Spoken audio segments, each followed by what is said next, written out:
Hello and welcome to our YouTube channel. ગઈકાલથી આપણે જે જીપીએસસીની આવનારી એક્ઝામ છે એના માટે એના રિલેટેડ એક કરંટ અફેર્સની સિરીઝ જે સ્ટાર્ટ કરી છે, આજે એનો સેકન્ડ ડે છે.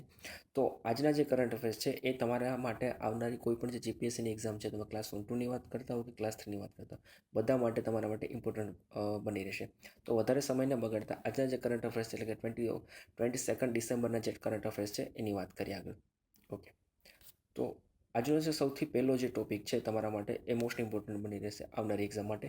Inclusion of the 4 new indigenous games in Khelo India games. Okay, જે ખેલો ઇન્ડિયા ગેમ્સ આપણે ત્યાં ઇવેન્ટ થાય છે ઇન્ડિયાની અંદર, તો એમાં એક 4 ઇન્ડિજિનિયસ ગેમ છે એનો પણ હવે 2021ની જે ખેલો ઇન્ડિયા ગેમ્સ છે એમાં સમાવેશ કરવામાં આવ્યો છે. તો સૌથી પહેલાં 2021ની જે ખેલો ઇન્ડિયા ગેમ્સ છે એ કયા સ્ટેટમાં થવાની છે? તો એ હરિયાણામાં થવાની છે. અને કયા જે 4 સ્પોર્ટ્સ છે જેને એડ કરવામાં આવેલા છે નવા, તો પેલું થશે ગટકા, કલારીપયટ્ટુ, થાંગતા અને માલખંબા. ઓકે, એકવાર ફરીથી રિપીટ કરું છું: ગટકા, કલારીપયટ્ટુ, થાંગટા અને માલખંબા.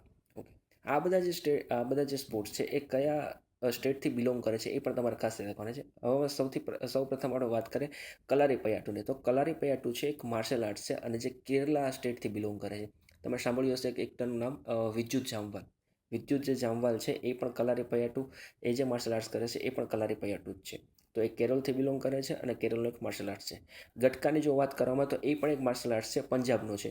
પણ અત્યારે ગટકા છે સેલ્ફ ડિફેન્સના દોર પર નિહાંગ શીખ લોકો છે એનો સેલ્ફ ડિફેન્સ તરીકે યુઝ કરે છે. ઓકે, નિહાંગ શીખ લોકો છે એનો સેલ્ફ ડિફેન્સ તરીકે યુઝ કરે છે. એ પણ એક માર્શલ આર્ટ્સ છે અને એ પણ ક્યાંનું છે? પંજાબનું જ છે. તમે જોયા હશે નિહાંગ શીખ લોકો જે મોટી પાઘડીઓ પહેરે છે, વધારે જે કોમન પંજાબી છે એના કરતાં વધારે મોટી પાઘડી હોય છે નિહાંગ શીખ લોકોની. તો એ નિહાંગ શીખ છે એ ગટકાનો સેલ્ફ ડિફેન્સમાં યુઝ કરે છે. ઓકે, આગળ વાત કરીએ માલખંબા. તો માલખંબા છે એક ટ્રેડિશનલ સ્પોર્ટ્સ છે. ઓકે, અને આ જે થાંગતા છે એ મણિપુરનું માર્શલ આર્ટ્સ છે. ઓકે, થાંગતા ક્યાંનું માર્શલ આર્ટ્સ છે? મણિપુરનું માર્શલ આર્ટ્સ છે. ઓકે, તમે અત્યારે સાંભળ્યું હશે કે આ જે કોરોના પેન્ડેમિક ચાલી રહ્યો છે એના હિસાબે ઘણી બધી જે સ્પોર્ટ્સ ઇવેન્ટ્સ છે એ અત્યારે થોડી ડિલે થાય છે અને એને થોડી ડિલે કરવામાં આવી છે. જેમ કે તમે સાંભળ્યું હશે કે ઓલિમ્પિક છે એ 2020ની બીજિંગ ટોક્યોમાં થવાની હતી, પણ એને પણ ડિલે કરીને 2021માં કરવામાં આવી છે. તો એની સાથે એક ઓલિમ્પિક રિલેટેડ પણ એક ન્યૂઝ છે કે 2024માં જે ઇવેન્ટ થવાની છે ઓલિમ્પિકની, એ કઈ જગ્યાએ થવાની છે? સ્પોર્ટ્સ પેરિસમાં થવાના છે. ઓકે, તો એમાં બ્રેક ડાન્સ જે બ્રેક ડાન્સ આવે છે ને, બ્રેક ડાન્સિંગ, તો એને એક સ્પોર્ટ્સ તરીકે આમાં ઇન્ક્લુડ કરવામાં આવે છે, જેનું નામ રાખવામાં આવ્યું છે બ્રેકિંગ. ઓકે, બ્રેક ડાન્સનું નામ બ્રેકિંગ કરવામાં આવ્યું છે અને ઓલિમ્પિક 2024માં છે એ ન્યૂ સ્પોર્ટ્સ તરીકે ઓલિમ્પિકમાં એડ થવાનું છે.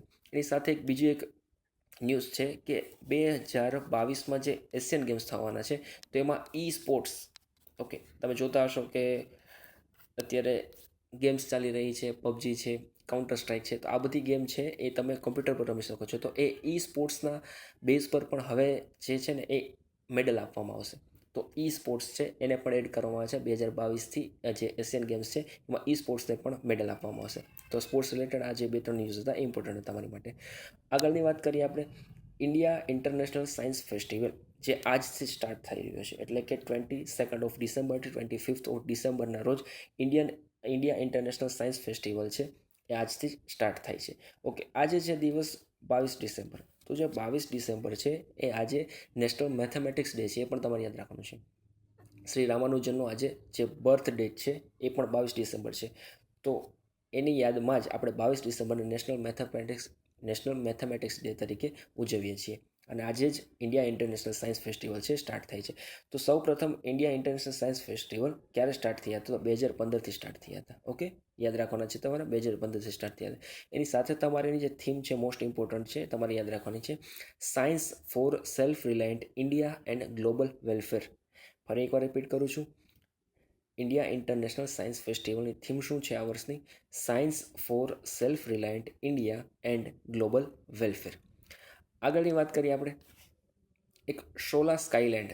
આ એક 2-3 દિવસ પહેલાં ન્યૂઝમાં હતું, પણ કાલે હું એની સાથે મર્જ કરવાનું મને ભૂલાઈ ગઈ કાલે પીપીટી સાથે, પણ આજે હું આને મર્જ કરી દઉં છું. સોલા સ્કાયલેન્ડ એ પણ એક એન્વાયરમેન્ટ રિલેટેડ ઇસ્યુ છે. જે હમણાં તમે જોયું હશે કે આ પણ ન્યૂઝમાં છે. તો જે સોલા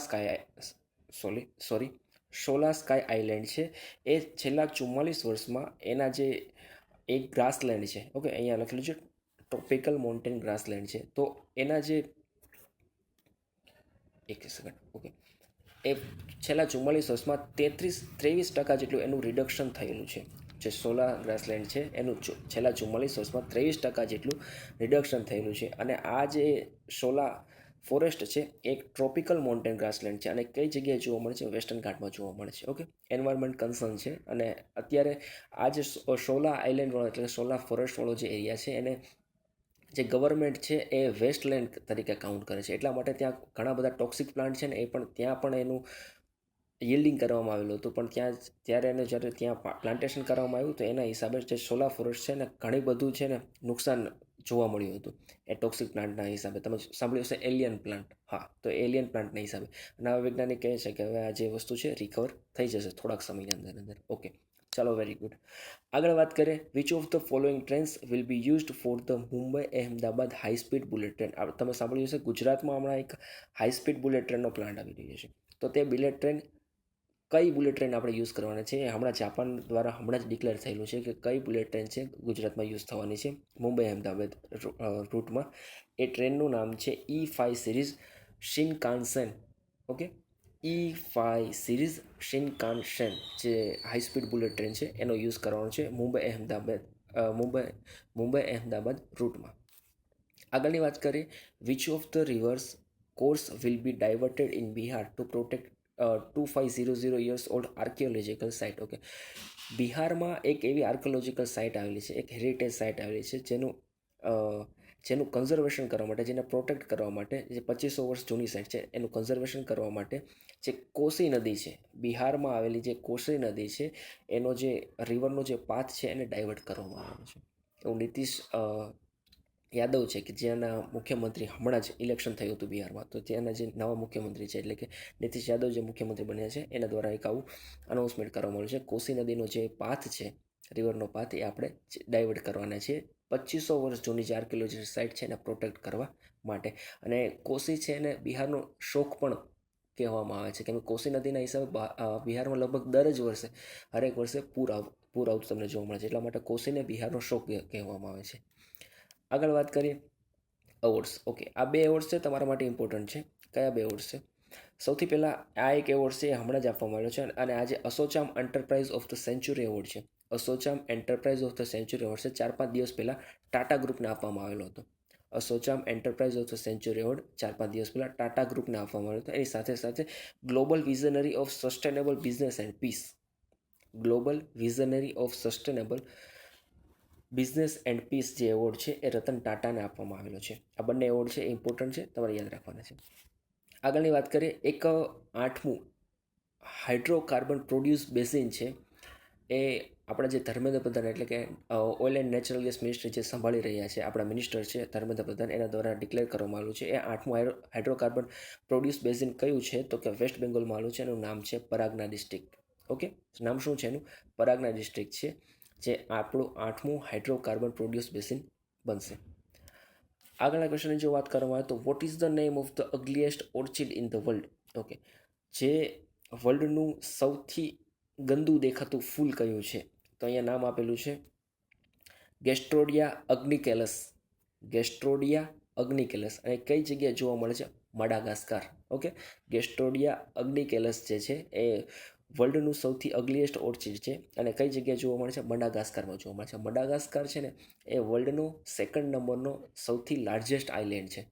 વર્લ્ડનો 2nd નંબરનો સૌથી લાર્જેસ્ટ આઇલેન્ડ છે. તો તમારે ટોપ 5 જે આઇલેન્ડ છે એનું પણ એકવાર આજે ઘરે જઈને જોવાનું છે કે તમારે નેટ પર સર્ચ કરવાનું છે કે વર્લ્ડના ટોપ 5 લાર્જેસ્ટ આઇલેન્ડ ક્યાં છે અને એશિયાનો સૌથી બિગેસ્ટ આઇલેન્ડ કયો છે.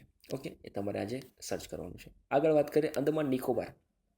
અંદમાન નિકોબાર રિલેટેડ પણ હમણાં થોડા કલ્ચર રિલેટેડ પણ ટ્રાઇબ્સ રિલેટેડ થોડા ન્યૂઝ હતા, એના હિસાબે અંદમાન નિકોબાર છે ન્યૂઝમાં હતું. તો તમારે યાદ શું રાખવાનું છે કે અંદમાન નિકોબારમાં કઈ કઈ ટ્રાઇબ્સ આવેલી છે, તમારા માટે ઇમ્પોર્ટન્ટ રહેશે.